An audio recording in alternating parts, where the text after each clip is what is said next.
अस्सलाम वालेकुम नाज़रीन, आप देख रहे हैं प्रोग्राम गोया और मैं हूं अरसलान खालिद। आज के प्रोग्राम में मैं चाहूँगा सबसे पहले हम मिनी बजट के हवाले से बात करें, जिस पर बहस का सिलसिला जारी है। इस वक्त अपोजिशन तो तनकीद का निशाना बना ही रही है हुकूमत को, इस मिनी बजट को, लेकिन उसके अपने इत्तेहादी जमात MQM ने एक 11 तजावीज़ शामिल की हैं और उनका ये कहना है कि अगर इन 11 तजावीज़ को शामिल नहीं किया गया तो फिर उनका वोट इसके ख़िलाफ़ होगा, वो इससे मुत्तफ़िक नहीं होंगे। तो ये तो अपने इत्तेहादी की तरफ से भी तहफ़्फ़ुज़ात का सामना है, बाकी दीगर इत्तेहादी भी तहफ़्फ़ुज़ात का इज़हार कर रहे हैं हुकूमत के कि जो महंगाई बढ़ती जा रही है और मज़ीद बढ़ेगी, उससे आम आदमी की जो हालत इज़हार है उस पर ख़ासा असर पड़ेगा, लिहाजा वो भी तहफ़्फ़ुज़ात इस सारे मामले पर रखते हैं। अपोजिशन की तनकीद जो ऐवान की तकारीर है वो सबके सामने है, बड़ा खुलकर तनकीद का निशाना बनाया गया और कहा गया कि जब एक हुकूमत, बिलावल साहब ये फरमा रहे हैं कि एक हुकूमत जब सिलेक्टेड होती है तो फिर इस हद तक ही IMF की बात माननी पड़ती है और किसी न किसी के सहारे की ज़रूरत होती है। इसी तरह की तकारीर और इसी तरह की बातें हमें नून लीग भी के लीडरान की जानिब से भी सुनने को मिली कि ये हुकूमत किसी न किसी की सपोर्ट की तलाश में है, और वो जो बयानात हैं वज़ीर आज़म साहब के, वो इस तमाम तर चीज़ को बड़ा वाज़े करते हैं। तो इस वक्त हुकूमत जो कि इस मिनी बजट के लिए पूरी तरह तैयार है, उनका ये कहना है कि जो आम आदमी है उस पर कोई फ़र्क नहीं पड़ेगा, लेकिन आम आदमी पर यकीनन ख़ासा फ़र्क पड़ेगा। अब भी जो तमाम का इल्ज़ाम है इस मौजूदा हुकूमत का, वो माजी पर दिया जा रहा है कि नून लीग दिवालिया होने के करीब मुल्क को छोड़ के गई और हम तो मईशत को बेहतर कर रहे हैं। ये इस वक्त पाकिस्तान तहरीक इंसाफ का मानना है। वो तमाम तर इल्ज़ाम माजी की हुकूमतों, माजी के लिए गए कर्ज़ों पर डालते हैं और उनका ये कहना है कि ये जो अब हम आज कर्ज़े ले रहे हैं, ये उन कर्ज़ों को उतारने के लिए हम कर्ज़े ले रहे हैं, हम मईशत को मुस्तहकम और बेहतर कर रहे हैं, जबकि माजी में मईशत बेहतर नहीं रही। रियलिटीज़ और हक़ाइक़ बिल्कुल इसके बरक्स हैं। एक तो मैं चाहूँगा इस पर हम बात करें। दूसरा इशू हमारा इस वक्त जो शहबाज शरीफ साहब ने आज मौलाना फजल रहमान साहब से मुलाकात की, इससे पहले उन्होंने बिलावल साहब से मुलाकात की थी, और इन हाउस चेंज की बातें खासी वाज़ेह हैं और एक कोशिश है इस वक्त जो हमें नज़र आ रही है कि किसी न किसी तरह इन हाउस चेंज लाया जाए, और अपोजिशन का ये मानना है कि अब वक्त आन पहुँचा है कि इस हुकूमत को चलता किया जाए। अब ये किस हद तक मुमकिन होगा या नहीं होगा, या किन दिनों में हम देख सकते हैं कि तहरीक अदम एतमाद आए और फिर उसकी कामयाबी किस हद तक यकीनी बना सकती है अपोजिशन, ये भी एक बड़ा और अहम सवाल है। मैं चाहूँगा दूसरा इशू हमारा ये रहे जिस पर हम बात करें। गेस्ट पार्टिसिपेंट्स का तारुफ कराता चलूँ। प्रोग्राम में हमें ज्वाइन कर रहे हैं कैसर अहमद शेख साहब, पाकिस्तान मुस्लिम लीग नून के रहनुमा MNA हैं, बहुत शुक्रिया सर आपके वक्त का। खुद चटान साहब हमें प्रोग्राम में ज्वाइन कर रहे हैं, पाकिस्तान पीपल्स पार्टी के रहनुमा हैं, और आफ्ताब जहांगीर साहब हमारे साथ प्रोग्राम में मौजूद हैं जो कि पाकिस्तान तहरीक इंसाफ के रहनुमा MNA हैं। शेख साहब, गुफ्तगू का आगाज़ मैं आपसे करूँगा। सर, कैसे देखते हैं मिनी बजट इस वक्त मजबूरी है, IMF के कहने पर ये मिनी बजट लाया गया, ये तो सदारती ऑर्डिनेंस के ज़रिए चाहते थे, IMF के मजबूर करने पे इन्हें इसे पार्लियामान में भी लाना पड़ा है, लेकिन अब अपने इत्तेहादी भी तहफ़्फ़ुज़ात का इजहार कर रहे हैं। ये क्या कोई भी हुकूमत होती है, अगर हम रियलिस्टिक होकर बात करें, तो क्या उसको इसी सब से गुजरना पड़ता, IMF की इसी तरह से शराइत माननी पड़ती, या इसका कोई और हल भी किसी के पास मौजूद था अगर कोई और हुकूमत होती तो? बिस्मिल्लाहिर्रहमानिर्रहीम। अरसलान, मिनी बजट आया, मैंने भी कल तकरीर की और अपना पॉइंट ऑफ व्यू भी दिया। देखिए, ये एक 22 बार पाकिस्तान IMF के प्रोग्राम में जा चुका है, 22 टाइम्स। ये हर हुकूमत यही कहती है, क्योंकि हमारे यहाँ जो वज़ीर ख़जाना बनते हैं ना जी, वो वहीं से आते हैं, यहाँ बैंकर्स होते हैं। असल बजट तो वो बनता है, होता है कौमी असम्बली पास करती है उसको, वहाँ के जो इलेक्टेड मेंबर होते हैं।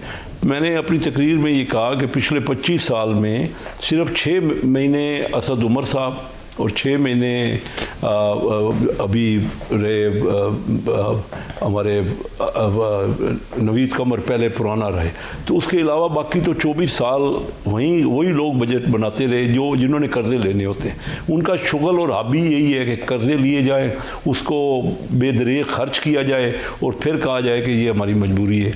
आखिर दूसरे मुल्कों की मजबूरी नहीं है कि हमारे साथ बांग्लादेश है या इंडिया है या दूसरे मुल्क हैं जो नए आज़ाद हुए हैं, उनके यहाँ क्यों नहीं ऐसी मजबूरी होती? वजह क्या है कि हमारी हुकूमतें इस एल नहीं होती कि वो जो है वो अपनी इकानमी में बूस्ट करे, अपनी इकानमी को उठाएं। हम दुनिया इस वक्त देखिए, आज इंडिया में कोविड हमसे ज़्यादा आया, लेकिन 10% तरक्की कर रहे हैं, ग्रोथ है उनकी 10% और हमारी ग्रोथ है 4%। उनकी इकानमी हमसे 10.5 गुना है, हमारी इकानमी $300 अरब के करीब है और उनकी इकानमी 3050 अरब डॉलर के करीब है।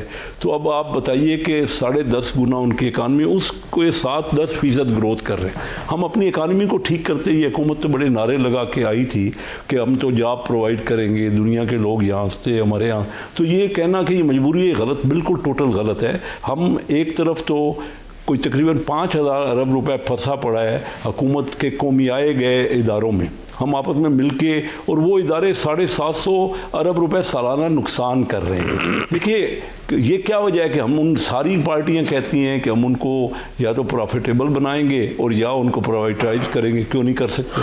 सारी हुकूमतें कहती हैं कि हम SMEs को आगे बढ़ाएंगे। दुनिया में जब तरक्की होती है ना तो SMEs छोटे और नहीं, तो शेख साहब ये जरा वाजे करें ना कि क्या क्या दुश्वारी रहती है प्राइवेटाइजेशन में? आप लोगों ने भी तो कोशिश की थी, लेकिन फिर तहफ़्फ़ुज़ात जी मैं तो जगहों से आते हैं। मैं यही कह रहा हूँ ना कि सारी अगर हम चाहते हैं तो हमें मिल के चार्टर ऑफ इकानमी की कल भी बात की मियाँ साहब ने। देखिए कोई जब तक सब हम मिलेंगे नहीं इकानमी पे, हमारा मुल्क ऐसे नीचे चला जाता रहेगा और जाएगा। दूसरा, बड़े बड़े जहाज़ जो है वो इतनी बड़ी तेज़ रफ्तारी से दौड़ रहे हैं। चाइना पिछले 30 साल, मैंने अपनी तकरीर में कहा कि चाइना को मैंने देखा 72 में, ना उनके पास कपड़े थे, ना जूती थी, ना खाने का था, हम उनको जाके कारोबार सिखाते थे। आज दुनिया की दूसरी बड़ी इकानमी बन गई है। हम अपने आप अगर कर्जे ही लेते रहेंगे और सारे फाइनेंस मिनिस्टर वहीं से आएंगे, आखिर कौमी असम्बली का बंदा जो रिस्पॉन्सिबल होता है, जो लोगों को जवाबदेह होता है, लोगों से इलेक्ट होके होता है, उसमें क्यों नहीं आप ऐसे बंदे लाते जो कि वज़ीर ख़जाना बने? 3 यहाँ अहम लोग होते हैं पाकिस्तान में। मेरी तो ज़िंदगी 56 साल तो मुझे हो गए, और इससे पहले मेरी फैमिली कोई 135 साल से बिज़नेस में है।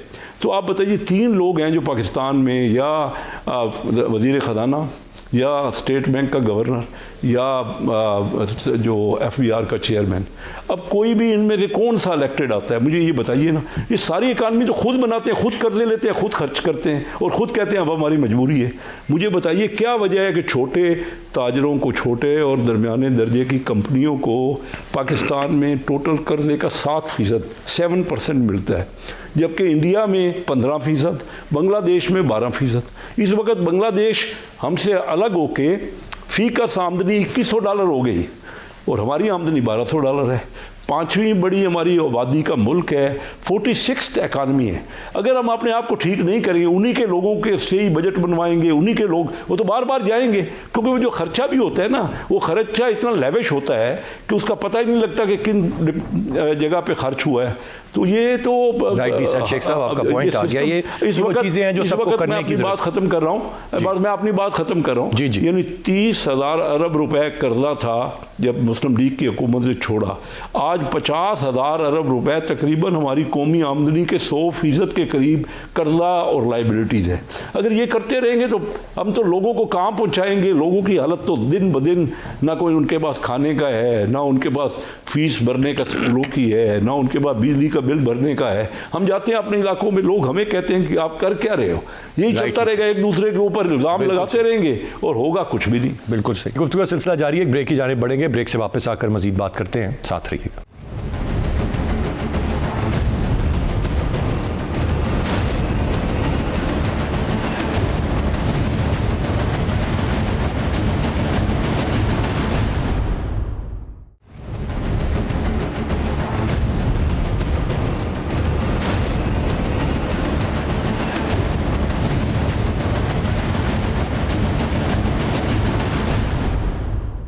Welcome back. चट्टान साहब की जाने बढ़ूंगा। चट्टान साहब, बिलावल साहब बड़ा वाज़ेह तौर पर, एक तो उन्होंने सदी का बहरान करार दे दिया इमरान खान साहब को, फिर कहा जो किसी के सहारे हुकूमत बनाते हैं वो अवाम नहीं IMF की बात मानते हैं। IMF के पास तो सर आप लोगों की हुकूमत खुद जाती रही, कोई ऐसा तो नहीं है कि ये हुकूमत ही जा रही है, फिर आज IMF पर इतनी तनकीद क्यों?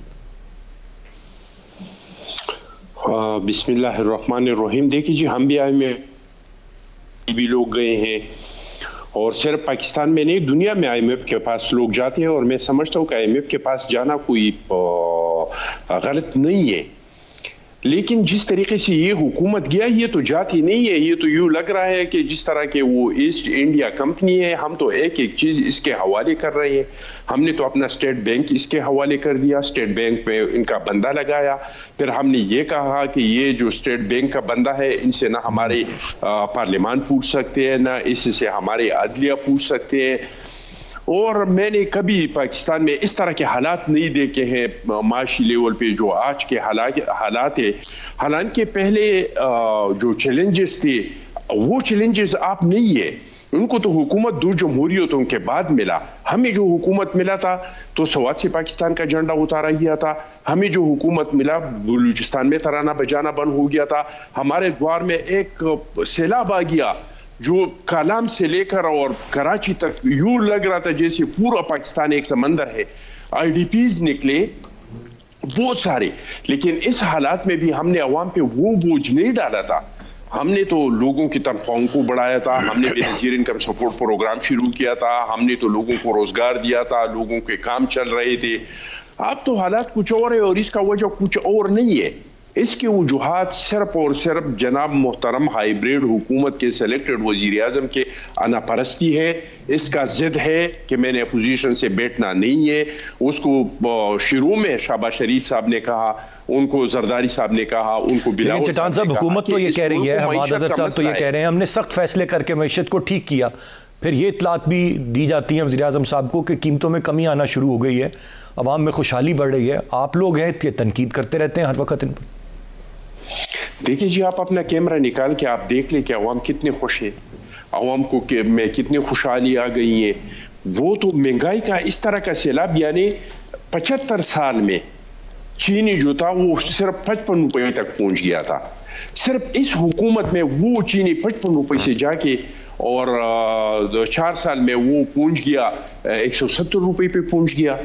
गैस का आप देख ले, बिजली का आप देख ले, तो अवाम तो खुश नहीं है। हाँ, अगर ये लोग अवाम अपनी ATMs को समझते तो वाकई वो बहुत खुश थे, क्योंकि हर महीने हर दूसरे महीने एक माफिया आ जाता है और वो 200 अरब डॉलर, 300 अरब डॉलर, 700 अरब डॉलर डाका डाल के और चले जाते हैं। तो अगर इस मुल्क में अवाम माफिया है तो माफिया तो बहुत खुश है। माफिया ने मेडिसिन में कमाया 100-200 अरब तक डॉलर्स के लेन देन में कमाया, गंदम में कमाया, चीनी में कमाया, रिंग रोड में कमाया। तो जो माफिया है इसके बारे में अगर कहा जाए तो वो तो बिल्कुल खुश है। लेकिन जहां तक अवाम का ताल्लुक है तो अवाम बेचारे तो रुल गई। अवाम को तो ये नहीं पता कि ये एक तरफ तो चीजें कीमत ही बढ़ रही है, तो दूसरी तरफ सोर्स ऑफ इनकम लोगों के पास खत्म हो रहे हैं। न लोगों की तनख्वाहें बढ़ रही है, न लोगों को मजदूरी मिल रही है, न लोगों को काम मिल रही है। तो दोनों तरफ से नुकसान हो रहा है। यानी अगर चीजों की कीमतें बढ़ रही हैं और आपका सोर्स ऑफ इनकम इसके हिसाब से बढ़ता है तो फिर आप पे इतना फर्क नहीं पड़ता है। लेकिन अगर आपका सोर्स ऑफ इनकम भी खत्म हो रहा है, लोग बेरोजगार भी हो रहे हैं, और दूसरी तरफ खुर्दनोश के अशिया और जिंदगी के रोजाना की जो चीजें हैं वो आपके पहुंच से दूर हो जाते हैं, तो कैसे? अब तो लोग ये सोच रहे हैं कि मैं खाने के लिए लाऊं, या मरीज के लिए मेडिसिन का बंदोबस्त करूं, या मैं बच्चे का फीस जमा करवाऊं, या बिजली का फीस जमा करवाऊं। और ये गरीब का सिर्फ मसला नहीं है, वो दरमियाना तबका जो है, जो माफिया नहीं है, जो सुपरपोश लोग हैं, वो लोग भी परेशान है कि हम जिंदगी कैसे गुजारेंगे। बिल्कुल सही चटान साहब, आपका पॉइंट आ गया। मैं ज़रा आफ्ताब जहांगीर साहब की जानिब बढ़ूँ। शेख साहब ने भी तफसील से बात कर ली, आपने भी बहुत सारे पॉइंट्स रेज हो गए। आफ्ताब जहांगीर साहब, इस वक्त यकीनन मुश्किलात हैं, हुकूमत के लिए मुश्किलात हैं, चैलेंजेस हैं। हम नहीं कह रहे कि कोई बहुत अच्छी सिचुएशन है या पूरी तरह ये कह दें कि हुकूमत फेल होगी, लेकिन मुझे ये समझ नहीं आती बाज़ औक़ात जो आपके वज़रा के बयानात हैं, या तो वो समझते नहीं हैं या वो हकीकत पे पर्दा डालना चाहते हैं। जब वो कहते हैं हमने सख्त फैसले करके मैशत को ठीक किया, खुशहाली आ रही है, कीमतों में कमी आ रही है, महंगाई है नहीं है, कहाँ है महंगाई, पाकिस्तान सस्ता तरीन मुल्क है, ये बयानात किस तरह, आप जब अपने हल्के में हैं तो लोग इनको कैसे लेते हैं, कैसे समझते हैं? एक तो तरीकाकार ये है कि आप कहें जी महंगाई है, हम कोशिश कर रहे हैं, काबू पाएंगे, और यही स्ट्रैटेजी थी अब से कुछ माह पहले तक। इमरान खान साहब बार बार नोटिस लेते थे महंगाई का, अब वो नोटिस लेना भी बंद कर दिया और ये कहना शुरू कर दिया कि नहीं है ही नहीं ऐसा कुछ। बहुत शुक्रिया अरसलान कि आपने अपने प्रोग्राम में मुझे मौका दिया, और दोनों दोस्तों को मेरा सलाम। देखिए बात ये अरसलान भाई, जो हकीकत है, मैं तो हकीकत की बात करूंगा कि महंगाई है, इसमें कोई दो राय नहीं है, और महंगाई को कंट्रोल करना, महंगाई पर काबू पाना, ये हमारी जिम्मेदारी है। और अगर हम इस पे नाकाम हुए या नाकाम होंगे आगे जाके, तो फिर यकीनन उसका जवाब वो जो है वो भुगतना भी हमें ही पड़ेगा, क्योंकि अवाम की अदालत में हम जब जाएंगे तो यकीनन अवाम जो है महंगाई एक बहुत बड़ा इशू है, उसका सवाल करेगी, और फिर वो जो फैसला करेगी हमें कबूल होगा। लेकिन मैं अभी कैसर शेख साहब ने गुफ्तगू की, कल भी पार्लियामेंट में उन्होंने गुफ्तगू की, मैं उनसे बड़ा मतलब इत्तफाक करता हूँ कि देखिए हम 22 दफ़ा IMF के पास गए, हमारे पास वजीर खजाना जो है वो हमेशा, इन्होंने नाम ही दो लिए कि इन्होंने कहा कि 2 वजीर खजाना जो हैं वो पार्लियामेंट के लोग बने, बाकी सब बाहर से आए हुए लोग होते हैं। मैं खुद इस बात का एग्री करता हूँ, लेकिन हमें कोई ऐसी कानून साजी करनी चाहिए, जैसे आजकल गुफ्तगू हो रही है पार्लियामेंट में, कल भी की थी, सबने की, आज भी कर रहे हैं। पार्लियामेंट के अंदर एक कानून साजी होनी चाहिए कि जो भी मुंतखब नुमाइंदा होगा, चाहे वो किसी भी सियासी जमात का हो, वो ही वजीर बन सकता है, वो ही हुकूमत को रिप्रेजेंट कर सकता है, ना कि हम बाहर से लाए हुए शख्स को करें और उसके बाद जब तक वो मनसब पे रहे और उसके बाद वो जब चला जाए तो वो किसी को जवाब देना हो। जैसे अभी शौकत तरीन साहब को लाए, लेकिन साथ ही उनको सेनेटर बना दिया गया है, तो यकीनन वो पार्लियामेंट का हिस्सा है और वो उनको जवाब दे भी रहना होगा। यहाँ नहीं होंगे तो पार्लियामेंट में होंगे, क्योंकि वो हमारी मुद्दत के बाद भी पार्लियामेंट का हिस्सा रहेंगे। देख, सबसे बड़ी बात ये कि हमारी बदकिस्मती है कि जब हम आप IMF के पास जाते हैं तो कभी उनकी शराइत हालात को देखते हुए नरम होती हैं और कभी सख्त होती हैं। तो अब यकीनन इस वक्त मुश्किल हालात के अंदर है, तो यकीनन उनकी शराइत जो है वो सख्त भी हैं, जो हमें पसंद ना भी हो, हमें उन्हें कबूल करना पड़ता है, क्योंकि हमारी मजबूरी है। या तो फिर हम स्टैंड लें। देखिए, हम पार्लियामेंट में रहने वाली सारी जमातें, पार्लियामेंट से बाहर रहने वाली सारी जमातें ये एक फैसला करें कि जी हमने ये फैसला कर लिया है कि हम जितने भी मुश्किल हालात होंगे हम किसी के पास नहीं जाएंगे, हम अपना उसका हल जो है अपने मुल्क के अंदर तलाश करेंगे। अब होता यह है कि जब पार्लियामेंट का इजलास शुरू होता है, अभी भी आप जो पार्लियामेंट के अंदर बजट के ऊपर तकरीरें सुन रहे हैं, तो उसके अंदर सवाए तनकीद के, सवाए शोर शराबे के और कुछ नहीं, कोई जवाब नहीं। अभी चटान साहब ने ये कहा कि जी 50 रुपए से 180 रुपए पे चीनी चली गई। आज ही इनके लीडर ने एक लिस्ट पेश की है, जो उन्होंने स्पीकर साहब को 2 दफा कहने के बाद कि ये आप संभाल के रखें, जिसके अंदर उन्होंने चीनी की कीमत जो है 55 रुपए से कहा कि हमारे दौर में 55 की थी और अब 100 रुपए की है, और ये आप संभाल के रख लें। उन्होंने फिर दालों की कीमत बताई, ये बताई।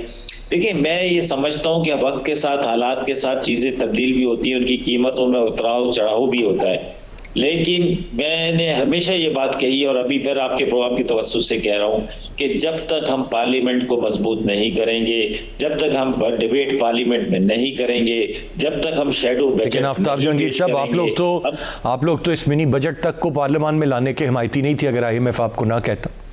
सर, मैं आपको मुझे उसका नहीं पता, मैं एक मुंतखब नुमाइंदा हूँ, यकीनन PTI से मेरा ताल्लुक है, लेकिन मुझे अवाम ने भेजा है पार्लियामेंट के अंदर। मुझे अवाम ने गटर के ढक्कनों के लिए नहीं भेजा था, मुझे अवाम ने भेजा ही इसलिए था कि मैं ऐसी कानून साजी करूँ जो इस मुल्क और कौम के लिए बेहतर हो। तो मैं ये समझता हूँ कि पार्लियामेंट को जब तक हम मजबूत नहीं करेंगे, इस वक्त पार्लियामेंट कमजोर है, जब तक पार्लियामेंट मजबूत नहीं होगी आप कोई भी बड़े फैसले जो है वो नहीं ले सकते। जब तक कौम किसी जगह पर खड़ी नहीं होगी, एक सवाई आते ही, हुकूमत के आते ही शोर मचाना शुरू कर दें और उसकी टांगें खींचना शुरू कर दें और धांधली और सिलेक्टेड और नॉन सिलेक्टेड की बातें करना शुरू कर दें, पार्लियामेंट को उसका प्रॉपर टाइम ना दें, चाहे वो ट्रेजरी बेंचेस के लोग हों, चाहे वो अपोजिशन के लोग हों। आज भी मुझे बहुत मायूसी है कि हम इस इतने अहम मौके के ऊपर भी हमारा कोरम जो है वो पूरा नहीं होता। मैं तो अपनी ड्यूटी पूरी कर रहा हूँ, लेकिन मेरे और दोस्त जो कर रहे हैं वो, उनको खराज तहसीन जो नहीं कर रहे, तो उनको सोचना चाहिए कि आप जब आपको आवाम ने मुंतखब किया है तो आप पार्लियामेंट में अंदर होंगे तो फिर बाहर बैठकर तनकीद करना या बाहर बैठकर वो करना ये बहुत आसान काम है। बिल्कुल सही आफ्ताब जहांगीर साहब, आपने जो बातें कही ये बड़ी पॉजिटिव बातें हैं। मेरी दुआ भी यही होगी कि ये अगर आपकी ये सोच है, अप्रोच है, जो कि बहुत अच्छी है, पार्लियामान को अहमियत देना, पार्लियामान से तमाम, हम तो इस बारे में बात मुसलसल करते आ रहे हैं, या आपकी पार्टी भी हम दुआ करते हैं कि यही सोच अगर अडॉप्ट कर ले या बहुत सारे फैसलों पर पार्लियामान में तमाम चीज़ों को एतमाद में लिया जाए तो चीज़ें बहुत बेहतर अंदाज में आगे बढ़ सकती हैं। गुफ्तगू का सिलसिला जारी है, ब्रेक की जाने बढ़ेंगे, ब्रेक से वापस आकर मजीद बात करते हैं, साथ रहिएगा।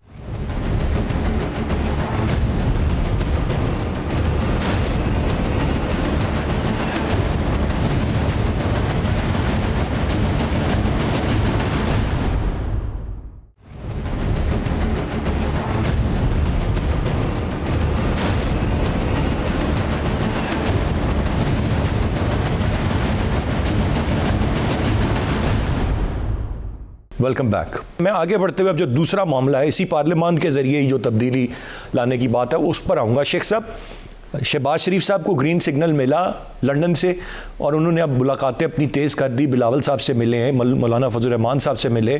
पीपल्स पार्टी ने भी कहा कि बाहर अपनी अपनी जंग, जो उनका एहतजाजी मार्च है वो अलहदा है, आपकी तारीख अलहदा है PDM की, लेकिन इन हाउस तब्दीली के लिए वो भी आपके साथ हैं। अब क्या वाकई तहरीक अदम एतमाद अगर लाई जाती है और कोई ख़ास सपोर्ट इनको नहीं मिलती, आप समझते हैं कुछ तब्दीली रुनुमा होने के चांसेस बनते जा रहे हैं? जी, पहले तो मैं आफ्ताब जहांगीर साहब और खुद चट्टान साहब ने जो बातें की, देखिए ना, आफ्ताब साहब का तल्लक कराची से है, मैं बड़ा पुराना इनको जानता हूँ और बड़ी उन्होंने पॉजिटिव बातें की। हम सब जब तक मेंबर अपने तौर पे भी इलेक्ट होके आते हैं, पार्टी के मेंबर भी होते हैं, पार्टी के भी टिकट पे वोट मिलते हैं हमें उसकी पॉपुलैरिटी पे, लेकिन अपना अपना पोजीशन होती है, नहीं तो MNA नहीं बन सकता। तो जब तक हम सब MNA ये सोच नहीं लेंगे कि हम मुल्क के लिए हम एक दूसरे ऊपर अगर यही पॉइंट स्कोरिंग ही करते रहेंगे तो आपके सारे प्रोग्राम भी इसी में रहेंगे और वैसे असम्बली में भी और कोई हेल्दी डिबेट नहीं होगी। तो पॉजिटिव थिंक, मुल्क में पोटेंशियल है लेकिन हमने उसको ज़ाया कर दिया, पार्लियामानी सिस्टम्स को हम नाकाम बना रहे हैं। ये जो आप बात कर रहे हैं, देखिए पार्टियों का एक दूसरे से मिलना हर वक्त राइट है, ये सियासी राइट है, नो कॉन्फिडेंस हमारे आइन का हिस्सा है। और अगर ये असम्बली की मेजॉरिटी नहीं रहती, आज भी देखिए ना MKM के अभी सलाउद्दीन साहब ने तकरीर में उनकी सुन रहा था, उन्होंने सीधा सीधा कहा कि हमसे पूछा ही नहीं जाता, ना हमसे राय ली जाती है। तो ये बातें, और मुझे पता है कराची के मामलात में चाहे आफ्ताब जहांगीर साहब हों चाहे सलाउद्दीन साहब हों, जो MKM, कराची के लोग जो है ज़्यादातर दरमियानी इनकम के, मिडिल इनकम के लोग हैं और वहाँ पे काफ़ी लोग, तो ये मतलब परेशान है, सारा मुल्क ही परेशान है, लेकिन कराची के लोग क्योंकि एक दरमियाने औसत इनकम के लोग हैं और वो पढ़े लिखे भी हैं तो ज़्यादा परेशान है। बहरहाल मैं आपकी इस बात पे कि अगर मुलाकातें हो रही हैं तो ये एक हेल्दी साइन है और इसी बजाय कि हम एक दूसरे पे दुश्मनाम तरादी करें और इल्ज़ाम लगाएं, अपॉर्चुनिटी है हर एक के पास, अपनी अपनी कोशिश करें, लोगों को माइल करें और अगर इन हाउस तब्दीली कोई होती है तो उसके बाद उसको मुल्क के हालात को बेहतर किया जाए, कोशिश की जाए कि बेहतर गवर्नेंस हो। इस वक्त तो लोग परेशान हैं, यकीन जानिए जब हम अपने हल्के में जाते हैं ना तो मैं बता नहीं सकता, अब ये सारे जो नए बजट पे, मिनी बजट पे टैक्स लग रहे हैं या जो डेवलपमेंट का प्रोग्राम ही ख़त्म हो गया। अब मेरे इलाके में मैं आपको बताऊं, चनियोट कभी आप आए, मैं आपको सबको वेलकम करता हूं, पहुंच ही नहीं सकता बंदा, सारी रोडें ख़राब है, बंदे क्या करे, किस तरह जाए। और अगर डेवलपमेंट के आप 200 अरब रुपए कम कर देंगे तो किस में कमी होगी? यही कि जो फार्म से मार्केट में रोडें जानी है या वैसे ट्रांसपोर्ट है, इंफ्रास्ट्रक्चर है, तो कोई मिलेगा ही नहीं, क्या होगा? 200 अरब रुपए उसमें पहले ही बहुत कम था, 600-650 अरब रुपए का कुल तरक्याती प्रोग्राम था साल का, 200 अरब रुपए कम हो गया। बिल्कुल सही, हम पॉइंट आ गया। मैं जरा दोनों से, चट्टान साहब से भी राय ले लूँ और फिर आफ्ताब जहांगीर साहब। चट्टान साहब, इन हाउस चेंज दो चीज़ें हैं, एक तो change in form of prime minister Imran Khan साहब तब्दील हो जाएं और PTI से फिर दोबारा कोई इलेक्ट हो जाए, तो ये तरीका हो सकता है। दूसरा फिर क्या, अपोजिशन लीडर आपके नुमाइंदे होंगे, बड़ा एक थोड़ा सा ज़रा चीज़ें तय होने वाली हैं कुछ, किस तरह से मामलात आगे बढ़ते हुए देख रहे हैं आप? देखिए जी, हम पोजीशन वाले हम तो ये नहीं चाहते हैं कि PTI का वज़ीर आज़म आए, हम अगर आदमी एतमाद लाते हैं तो इस वजह से कि अपोजिशन का कोई आए और वो जो इलेक्शन को साफ और साफ बनाने के लिए कोई कानून कोई तरीका हो वो हो जाए और जल्दी से जल्द नया इलेक्शन हो। और ये तो हमने बहुत पहले अपोजिशन को बताया था कि भाई सड़कों से हुकूमत ही नहीं जाते हैं। हाँ, हमने पीडीएम के शक्ल में एक एहतजाजी तहरीक चलाया, इससे हुकूमत एक्सपोज हुई, इसमें उनको ज़िमनी इलेक्शन में, उसमें इनके सेनेट के इलेक्शन में उसको शिकस्त हुई।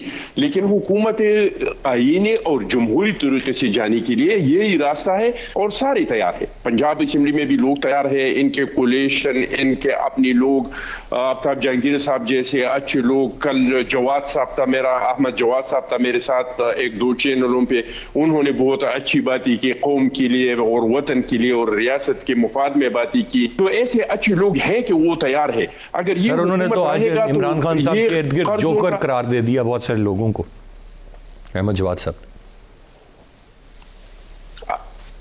अच्छा, वो कल भी वो यही कह रहा था और ठीक कह रहा था। उन्होंने कहा कि भाई अगर ये मुंतखब लोगों को अपने साथ बैठाते बजाय इस बिल्कुल क्या है, वो कौन है, उसको इसलिए रखा है कि बस अपोजिशन को गालियां देते रहे। इस तरह के शहजाद के बारे में उन्होंने कहा, जुल्फी बुखारी के बारे में कहा, और मैं समझता हूँ कि उन्होंने बिल्कुल ठीक कहा। तो हमने तो पहले से कहा था कि ये हुकूमत जो है ये मां के नरके में है और ये रोज बरोज जो है इस मुल्क पे बोझ डालते रहेंगे। अभी आप देख ले, रिसेंटली आप देख ले, उन्होंने कह दिया कि जो हमारे यूरिया है किसानों के लिए हम सरप्लस में है। अब यूरिया गायब हो गया, किसने गायब किया, किसके साइड से मुल्क से बाहर, जब तो कौन वापस इंपोर्ट और एक्सपोर्ट करता है। तो ये वो आसान तरीका था और अपोजिशन ने कहा कि ये नहीं हो सकता है। तो हमने कहा चलो हम गिलानी साहब को इलेक्शन लड़ाते हैं। हमने गिलानी साहब को इलेक्शन लड़ाया, हमने जीता। मैं जरा वक्त में दूध है, मैं आफ्ताब साहब का भी पॉइंट ले लूं यहाँ पर। पॉइंट आ गया आपका, मैं आफ्ताब साहब हमने ले लिया। तो हमारे दोस्त, मैं आखिरी बस 5 सेकंड, हमारे जो दोस्त है शाहिद खान अब्बासी साहब, वो कहते थे कि जब तक गुलजार पंजाब पे मुसल्लत रहेगा और जब तक ये वज़ीर आज़म मुल्क पे मुसल्लत रहेगा तो आइंदा इलेक्शन में हमें ज्यादा वोट मिलेगा, चाहे इसका कास्ट हम कुछ भी दे दे। ठीक, चिटान साहब पॉइंट आ गया। मैं आफ्ताब साहब आपसे जानना चाहूँगा, आफ्ताब भाई खबरें आ रही हैं कि आपकी पार्टी से 1-2 लोगों ने अपनी शेरवानियाँ सिलवा ली हुई, लोग ऐसी बातें कर रहे हैं, क्या चल रहा है पार्टी के अंदर? कोई ऐसी बात है कि अब अगर तहरीक अदम एतमाद आई तो शायद इमरान खान साहब वज़ीर आज़म ना रह पाए? अच्छा देखिए रसलान, बात ये है कि मैंने तो ना शेरवानी बनाई है ना मैंने कभी पहनी है। तो दूसरी बात ये कि मैं तो उन लोगों में से हूँ कि जिसके पास सबसे बड़ा हथियार और जब से सबसे बड़ा वो है कि वफा। मैं इमरान खान के टिकट पर, पीटीआई के टिकट पर इलेक्शन लड़ा, उसने मुझ पर एतमाद किया, मैं मुंतखब हुआ। अगर इमरान खान के साथ जाना होगा तो बिल्कुल चला जाऊंगा और ये पार्लियामेंट का पूरा इख्तियार है उसके पास से इस बात का कि वो इन हाउस पर चेंज लेकर आए, अदम एतमाद लेकर आए, ये जमहूरियत का हुस्न है। और इसी तरह पार्लियामेंट मजबूत होगी कि अगर हम लड़ाइयाँ पार्लियामेंट के अंदर करेंगे, हम मसाइल का हल पार्लियामेंट से तलाश करेंगे तो ये यकीनन हल हो गया, क्योंकि जमहूरी हक है इनका। ये मुलाकातें भी करें, ये एक दूसरे से के खाने भी खाएं, ये रोडों पे भी निकलें, साथ निकलें, अलग अलग निकलें, ये इनका पूरा जमहूरी हक है। और मैं ये समझता हूँ कि ये पहले भी कर चुके हैं कोशिश, दोबारा कोशिश कर लें। और अगर ये कहेंगे कि जी ये खुद नहीं आए, लाए गए हैं, तो फिर मैं ये समझता हूँ कि मुझे तो आज तक बाखुदा मैं आपको कसम खा के कह रहा हूँ कि ना मुझे आज तक कभी किसी का फ़ोन आया ना कुछ। मैं खुद अपनी मर्जी से आता हूँ, अपनी मर्जी से जब तक दिल चाहता है पार्लियामेंट में बैठता हूँ और जब अपनी मर्जी से वोट देता हूँ जहाँ मैं समझता हूँ कि भाई मुझे वोट देना है। आप आफ्ताब भाई रेगुलर हैं, आप खुद आ जाते हैं, इसलिए आपको किसी को फोन करके बुलाना नहीं पड़ता। नहीं आया, जब आप नहीं आएंगे तो फिर आपको मैंने क्योंकि ओथ उठाया है, और जो यकीनन जब कोई आदमी ओथ उठाता है और वो फिर करता है तो अगर बड़ी शर्म की बात है कि वो किसी के फोन पर आता है, चाहे वो कोई भी हो, चाहे वो पीटीआई से हो, चाहे कि ऑपोजिशन से हो, किसी जगह किसी भी जमात से हो। लेकिन ये कि इसी वजह से हमारी जमहूरियत जो है वो कमज़ोर हुई कि हमने टेलीफोनों का इंतज़ार किया। हमें बगैर टेलीफोन के आना चाहिए। अगर आपकी ज़मीर इस बात की इजाज़त देता है कि आपने अदम एतमाद करना है तो वो, क्योंकि देखें अदम एतमाद उसी सूरत में कामयाब होगा ना जब हमारे अलाइंस या हमारे लोग इनके साथ मिलेंगे। अगर हमारे अलायंस और हमारे अंदर के लोग इनको वोट नहीं देंगे तो फिर अदम एतमाद कैसे आएगा? बिल्कुल सही, तो अगर ये पॉइंट आ गया सर, पॉइंट वेल टेकन। होना चाहिए तो वहां पे खड़े होकर बात भी करनी चाहिए। ये नहीं हो कि जब आप मिलते हैं तो जब अकेले में मिलते हैं, जब आप कहीं और मिलते हैं तो कुछ और गुफ्तगू करते हैं फिर किसी के सामने। और अहमद जवाद साहब, मुझे नहीं मालूम ये अहमद जवाद साहब पीटीआई वाले अहमद जवाद साहब हैं या कोई और जवाब आपकी पार्टी के सेक्रेटरी इत्तलात हैं अहमद जवाद साहब, पीटीआई के। तो बिल्कुल वो उनकी राय है, उनका हक है, उनको ये करना चाहिए। लेकिन सबसे पहली बात ये कि अगर आपको इख्तलाफ है तो आप अपना इख्तलाफ खुलकर जो है वो पार्टी की मीटिंग्स के अंदर करें, पार्टी के लोगों के दरमियान करें, समझे ना। मैं तो पार्टी के दरमियान भी करता हूं, जो मुझे जानते हैं अच्छी तरह से, मैं पार्लिमानी पार्टी की मीटिंग में भी करता हूं और वो, लेकिन मैं अपना इस हक को भी महफूज रखता हूं कि मैं खान साहब का साथ हूं और उसके साथ पॉइंट वेल टेकन। मैं तीनों रिस्पेक्टेबल गेस्ट का बहुत शुक्रिया अदा करना चाहूँगा। यकीनन आने वाला कुछ वक्त थोड़ा सा क्रूशल रहेगा और फिर पता चलेगा कि पाकिस्तान की सियासत किस सिमत में जाती है, उसमें अपोजिशन कितना प्रोएक्टिवली कोई रोल प्ले कर सकती है या नहीं। Only time will tell. आज के प्रोग्राम से इतने। अरसलान खालिद को इजाज़त दीजिए, अल्लाह ने के बाद।